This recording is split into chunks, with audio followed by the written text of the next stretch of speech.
Hoy tenemos la oportunidad de estudiar a un gran profeta, a un hombre dedicado y enfocado a la adoración. Y eso es algo que en lo personal he aprendido bastante, he estudiado bastante, he aprendido mucho de él. Solo una semana y me ha retado, en realidad me ha ayudado mucho a cambiar ciertas técnicas y métodos que yo utilizo en la oración, ¿verdad? Y este es el libro de Habacuc, un libro que muy poco se menciona, pero este libro de Habacuc es un libro profético, ¿verdad? Este libro fue escrito aproximadamente unos 600 años antes de Cristo. Eh, ese libro, para ese entonces, yo creo que ya, sí, para ese entonces ya ellos todavía no estaban en cautiverio, pero ya conocían la profecía y ya sabían de ese imperio fuerte, ese imperio dominante que es el imperio de Babilonia. Es un imperio muy grande. Entonces, en realidad era una de las razones muy fuertes en la que el profeta tuvo para pues, estar angustiado, afligido, y me imagino que también el pueblo entero, preocupado por la fortaleza, también preocupado por si llegaban y destruían todo su ganado, todas sus ovejas, todas sus vacas, todo el viñedo, todas las higueras. Y entonces, en realidad era un momento bastante angustioso. Para ellos era un momento que podía llevarlos a orar o irse al total fracaso, en verdad, porque las noticias que le daban no eran buenas.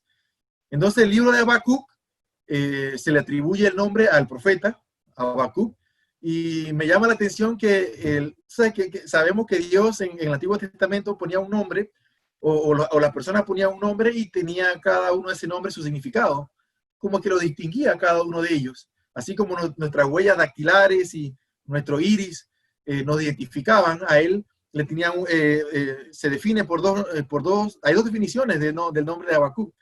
Una de ellas es uno que abraza, o sea, uno que se aferra. Ese es uno de los significados del nombre Habacuc. Y al final de la escritura que vamos a leer, sí vemos de que en realidad el profeta se aferró fuertemente a Dios. Estaba muy, muy aferrado en su adoración, que es lo que yo quiero enfocar, su adoración, porque bien podemos orar, pero muchas veces oramos y no adoramos. Pero el profeta Habacuc en su adoración llegó y oró, ¿verdad? Y se aferró bastante a Dios. Y el otro nombre que le dan es hierba fragante.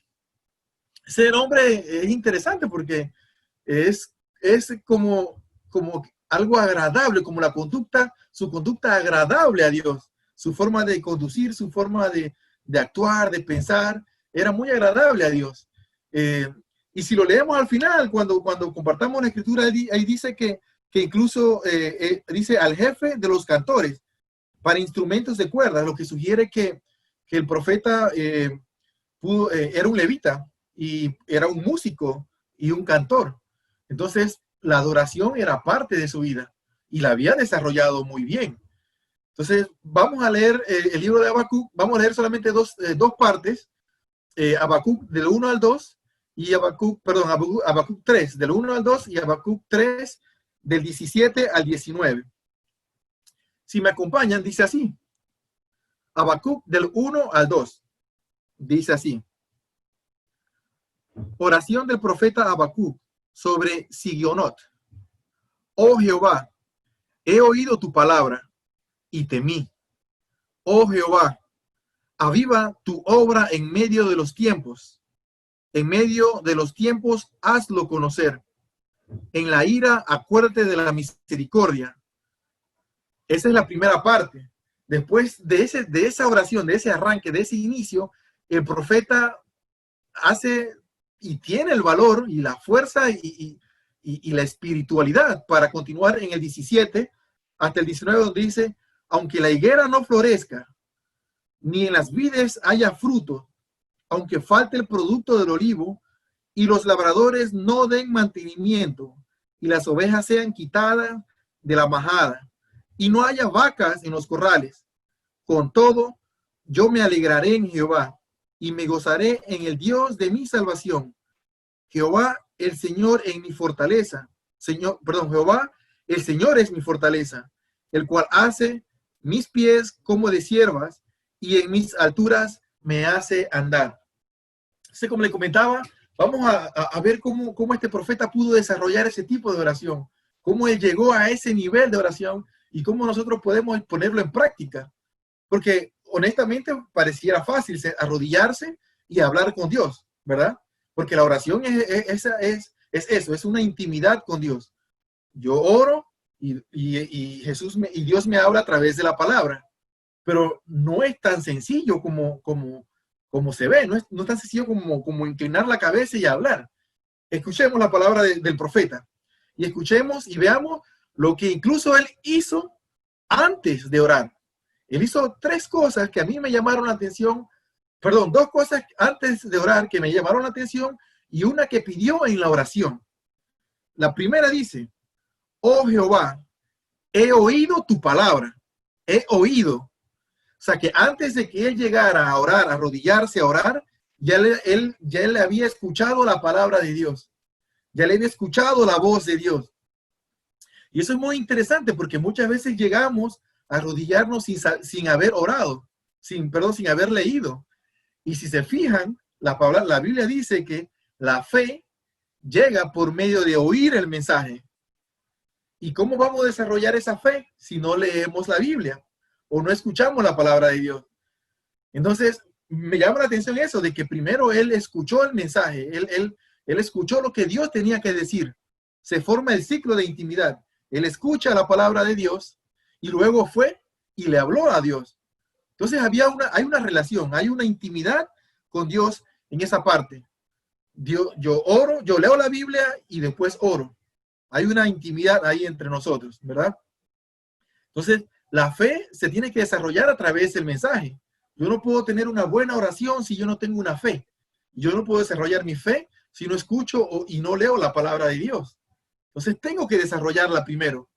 ¿Por qué? Porque al desarrollarla y conocer cuál es la voluntad de Dios, entonces yo puedo actuar. Entonces, yo puedo hablar. Recuerden que a través de la palabra dice que tiene vida y poder y es más cortante que una espada de dos filos.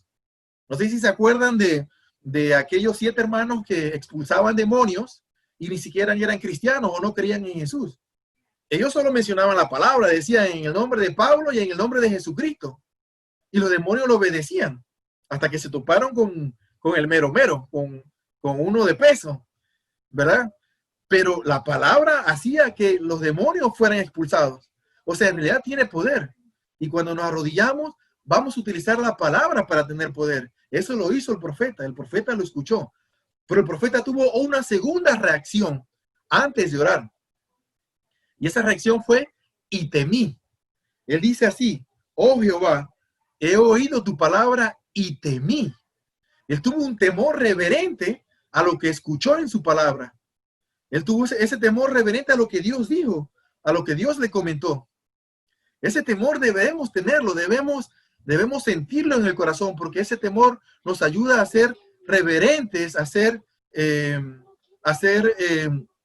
rectos, a ser puros, a estar concentrados en lo que Dios nos dice, no tomarlo a la ligera. Entonces, él temió a lo que Dios dice. Y muchas veces nosotros leemos la palabra de Dios y no le tememos. No, es como nos dicen por acá: entra por un lado y sale por el otro, porque no le damos la debida importancia. Sin embargo, los demonios, dice la palabra de Dios, que los demonios creen y tiemblan de miedo. Imagínate, si ellos tiemblan de miedo, es porque conocen la palabra de Dios. Ahora, nosotros no es que tengamos que temblar de miedo, porque sabemos que Dios nos ama, pero debemos desarrollar ese temor reverente antes de inclinar nuestra cabeza a orar y hablar con el Padre Celestial, porque es ese respeto. Estamos escuchando una palabra que tiene vida y es eficaz, y estamos escuchando una palabra que es más cortante que una espada de doble filo. Y ese temor debe estar en nuestros corazones cada vez que nos inclinamos a querer hablar con Él. Debemos desarrollar esa parte y pedirle a Dios esa cualidad de temerle cada vez que queremos comunicarnos con Él. Y la otra parte que después de haber dominado esas dos, de haber hecho esas dos partes, el profeta, él le pidió a Dios esto. En medio, dice, oh Jehová, aviva tu obra en medio de los tiempos. En medio de los tiempos, hazla conocer. Aviva tu obra. Nosotros sabemos todas las obras que Dios ha creado. Ha creado el cielo, la tierra, el mar, las estrellas, el universo. Todas son sus obras. Pero nosotros, yo, Mario Barzallo, somos sus obras. Yo soy su creación. El profeta le estaba pidiendo, Señor, avívame, levanta mi espíritu, ayúdame a tener fe, ayúdame a ser espiritual, aviva tu obra en los tiempos. Estos tiempos son difíciles. Me imagino que no sé si eran más difíciles que aquellos, pero él le pedía y él decía, oh Jehová, aviva tu obra en medio de los tiempos.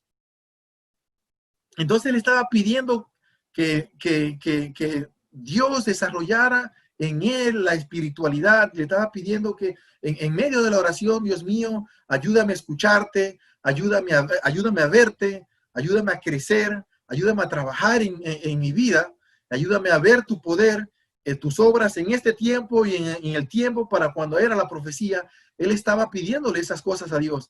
Abre mis ojos, abre mis oídos, dame entendimiento, ayúdame a comprender tu palabra, ayúdame a ser más sensible al Espíritu Santo cuando estoy orando, ayúdame a que tu palabra vengan a mi mente cuando estoy orando. Eso es lo que él pide, avívame, restaura ese cuerpo, restaura ese espíritu que necesita ser transformado para poder tener esa intimidad con nuestro Señor. Y entonces él, después que hizo esas tres cosas, entonces pudo haber hablado lo que decía del 17 al 19. Porque honestamente no sería fácil hablarle así a Dios. No sería fácil decirle a Dios todo lo que Él dijo si yo no tengo una vida espiritual o yo no leo la palabra de Dios o yo no tengo un temor reverente a Dios en mis oraciones.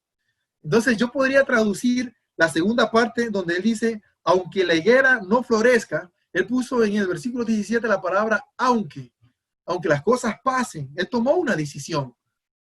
Y entonces yo lo traduzco como de esta forma, aunque en estos tiempos, oh Dios, Señor Jehová, me caiga el COVID y el virus, yo te seguiré alabando, mi Dios, aunque por la enfermedad, la tos, la fiebre, no haya comida en mi mesa, yo te seguiré alabando, mi Dios. Aunque haya perdido mi trabajo, aunque la economía esté difícil, aunque las cosas se vean complicadas, yo te seguiré alabando, mi Dios. Con todo eso, yo me alegraré en Jehová. Eso es eso, llegar a un punto de ese tipo de oración es bastante, no es tan sencillo. No es tan sencillo a menos que nuestra oración sea una oración profunda, que nuestra relación con Dios sea una relación profunda. Reconocer de que Dios es nuestro Señor y que Él está tomando control en las situaciones difíciles es muy difícil, no es tan sencillo. Confiar y gozarse en Dios. Por eso Él decía en el versículo 17, aunque, y en el 18, Él decía, el 19, Jehová el Señor es mi fortaleza. La adoración se centra en la esencia y poder de Dios mismo. Ahí se centra la adoración. El profeta se estaba centrando era en Dios mismo, no en las dificultades. Podemos ver la fe que ese profeta había desarrollado. Pero esa fe se desarrolla, reitero una vez más, a través de escuchar el mensaje. La razón de su alegría, su gozo era Dios mismo. En la oración, la alegría, la razón de su alegría, de su gozo, de esa intimidad era Dios mismo. No era la bendición. Su oración no era para recibir bendiciones. Él oraba porque tenía una intimidad con Dios, tenía una confianza con Dios. Y es algo que nos llama a analizarlo un poco. ¿Estoy haciendo yo eso? ¿Estoy trabajando yo en eso? ¿Es mi oración de ese tipo? Porque en verdad yo soy uno de los que cuando tengo una dificultad, cuando tengo un problema, e incluso cuando tengo una diferencia con mi esposa, cuando oro, no es lo mismo. A veces oro desanimado, a veces oro frustrado, a veces oro porque tengo que orar para no perder la costumbre. Entonces, mi enfoque de oración está controlado por las emociones, no es la adoración en Dios mismo, ¿verdad? Si yo me enfocara a adorarlo y alabarlo, ese sería un enfoque totalmente distinto y me ayudaría a entender, como dice Dios, que no debo poner mi mente en las cosas de este mundo y nos ayudaría mucho.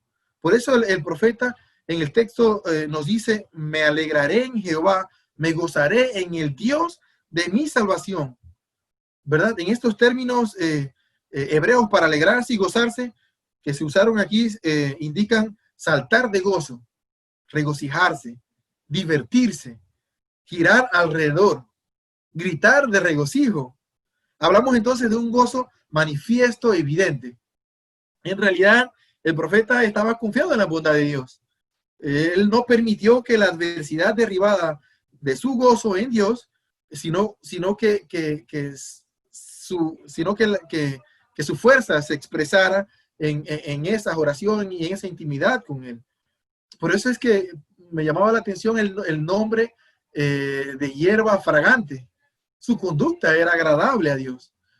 Entonces, es interesante cómo él logró desarrollar ese tipo de oración y cómo él logró decirle a Dios que aunque todas esas cosas pasan, el gozo es con él, su alegría está con él. No es fácil, yo lo admito. Yo en realidad, se lo acabo de decir, cuando mi ánimo está bajo, no es lo que yo digo. Más bien le pido a Dios que me ayude a levantar mi ánimo, le pido que me ayude a ver las cosas como Él quiere verlo. Sin embargo, él mantenía su ánimo, su alegría, porque su gozo, el enfoque de su oración era Dios. Pero quería salir un poquito de Habacuc y meditaba cuando preparaba esta clase, es de que Dios, Jesús mismo nos dice que nosotros debemos ser una ofrenda agradable a Él. Nosotros mismos debemos ser una ofrenda. Entonces, en Proverbios 4:23, Proverbios 4:23, me permiten, lo busco, dice, Jesús nos llama a que tengamos cuidado de nuestro corazón, porque cuando nos acercamos a orar, debemos no solamente haber orado y leído y meditado la palabra de Dios, sino también profundizar nuestro corazón. Y en Proverbios 4:23 dice así, sobre toda cosa guardada, guarda tu corazón, porque de él mana la vida. Guarda tu corazón. Cuando uno está orando, su corazón debe estar de acuerdo a la voluntad de Dios. Pero si en mi corazón, como yo decía hace unos segundos atrás, que es cuando mi vida entera es una ofrenda y tengo enojo, tengo angustia, tengo desesperación, estoy frustrado, estoy enojado, tengo algo malo en mi corazón, no podemos acercarnos a Dios así, porque hay algo en el corazón que me impide tener esa intimidad con Él. Ahora, no es que no vamos a orar, claro, le vamos a pedir a Dios que nos ayude a que nuestro corazón se mantenga puro. Pero recuerden, como decía la Escritura, si cuando vas a entregar tu ofrenda y te acuerdas de que tienes algo contra algún hermano, deja tu ofrenda ahí y ve y hazte en paz con tu hermano. Entonces, hay que pulir ese corazón, pelearlo, ¿no? Pulirlo para que cuando estemos arrodillados no haya un obstáculo de poder desarrollar esa intimidad como lo desarrolló el profeta. Tenía ese corazón limpio, ese corazón puro. Ya lo había desarrollado. Es que me recuerda a la escritura en Mateo 8, 29, cuando los endemoniados de Gadareno se le acercan a Jesús y le dicen en la versión de Dios habla hoy, creo que es, le dice, hijo de Dios, ya se los leo, por aquí lo anoté, en la versión de Dios habla hoy, le dicen, ¿qué tienes que ver con nosotros? ¿Qué tenemos que ver contigo, hijo de Dios? Le dicen ellos, nada, El pecado no tiene nada que ver con lo santo. El pecado no tiene nada que ver con lo celestial, con la santidad de Dios. Por eso no podemos entrar en pecado en oración. Tenemos que tener este corazón puro para poder purificarnos ante Dios. Pero antes de eso, meditar en la palabra de Dios, temerle, buscarle. Y en la oración, la mayor parte de la oración debe ser pedirle fortaleza espiritual, cambiar espiritualmente para poder crecer. Entonces, quería compartirle ese pequeño devocional, hermano, porque creo que la oración tiene que ser algo más allá de solo arrodillarnos y hablar. La oración debe ser también una adoración. El profeta dice abajo, al jefe de los cantores sobre mi instrumento de cuerdas. Era un músico, o sea que a lo mejor su perfección en la adoración iba a través de la música y adoraba a Dios de esas maneras. Así es que la verdad a mí me ha ayudado mucho el profeta Habacuc. He estado ayunando incluso para poder entender y poder aprender de lo que me estaba enseñando. Y en realidad he hecho algunos cambios en mi oración. He tratado de buscar un espacio aparte, vestido normal, concentrado, y antes de eso haber orado y meditado la palabra de Dios y hacer que la mayor parte de mi oración sea para conectarme más con Dios, para que la vida espiritual sea mayor, sea más fuerte. Y esto después de lo que quede del tiempo, le pido pues por los hermanos, le pido por mi familia de sangre, mi familia que está aquí, y por lo demás que tengamos que pedirle a Dios. Así es que gracias, hermanos, por escucharme, y Dios los bendiga a todos.